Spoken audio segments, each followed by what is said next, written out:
एक ऐसी कौम जिसे अपनी ताकत पर इतना गुरूर था कि वो कहा करती थी, हमसे ताकतवर कौन हो सकता है। लेकिन न कोई जंग हुई, न कोई दुश्मन आया, सिर्फ एक हवा चली और वो पूरी कौम खत्म हो गई। ये थी कौम आद, एक ऐसी कौम जो रेगिस्तान में रहती थी। ये वो जमाना था जब दुनिया अभी नई नई आबाद हो रही थी और कुछ कौमें अपनी ताकत और तरक्की की वजह से मशहूर थीं। कौम आद इन्हीं में से एक थी। ये लोग जिस्मानी तौर पर बहुत मजबूत थे, कद में लंबे और ताकत में बेमिसाल। उन्होंने बड़े बड़े महलात बनाए, ऊंची ऊंची इमारतें खड़ी की और वादियों में अपनी ताकत के निशान छोड़े। लोग उनको देखकर हैरान रह जाते थे। अपनी उसी ताकत को देखकर इनको लगने लगा कि उनसे ज्यादा ताकतवर भला कौन हो सकता है, और बस यहीं से उनमें गुरूर पैदा होने लगा और आहिस्ता आहिस्ता उनके दिल में गुरूर बढ़ता गया। यह गुरूर उनकी आदत बन गया।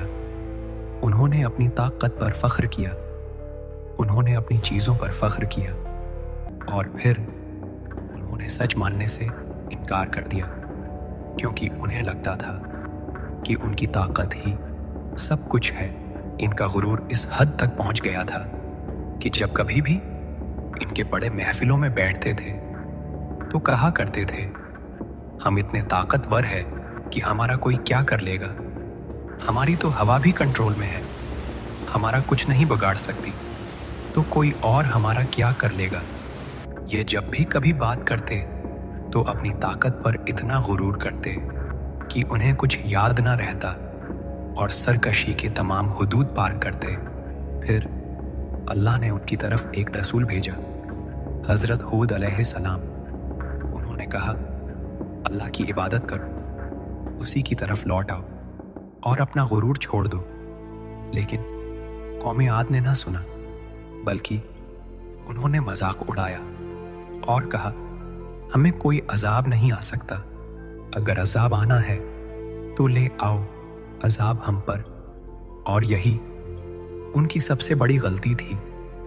फिर हालात बदलने लगे।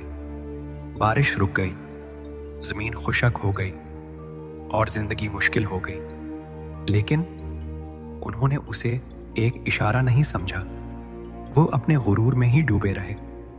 फिर एक दिन आसमान पर एक सियाह बादल आया। लोग खुश हो गए। उन्होंने कहा, ये बारिश है, ये हमें बचा लेगी। लेकिन वो बादल रहमत नहीं था, वो था अजाब। एक तेज और सख्त हवा, एक बहुत खौफनाक तूफान। हवा इतनी तेज थी कि लोग जमीन से उठकर दूर जा गिरते थे। उनके जिस्म, जो कभी ताकत की मिसाल थे, अब पत्तों की तरह हवा में उड़ रहे थे। कुछ 7 रातें और 8 दिन ये तूफान रुका नहीं। लोग हवा में उठते और जमीन पर गिरते। घर टूट गए, शहर खत्म हो गए और वो कौम जो खुद को सबसे मजबूत समझती थी, बिल्कुल बेबस हो गई। फिर हर तरफ खामोशी हो गई, न कोई आवाज, न कोई हरकत, सिर्फ लाशें जो जमीन पर पड़ी थीं। एक मजबूत कौम अब सिर्फ एक कहानी रह गई। वो कहा करते थे, हमसे ताकतवर कौन हो सकता है। आज उनका कोई निशान नहीं। सवाल ये नहीं कि वो क्यों खत्म हुए, सवाल ये है, अगर वो अपनी ताकत के बावजूद न बच सके तो हम कैसे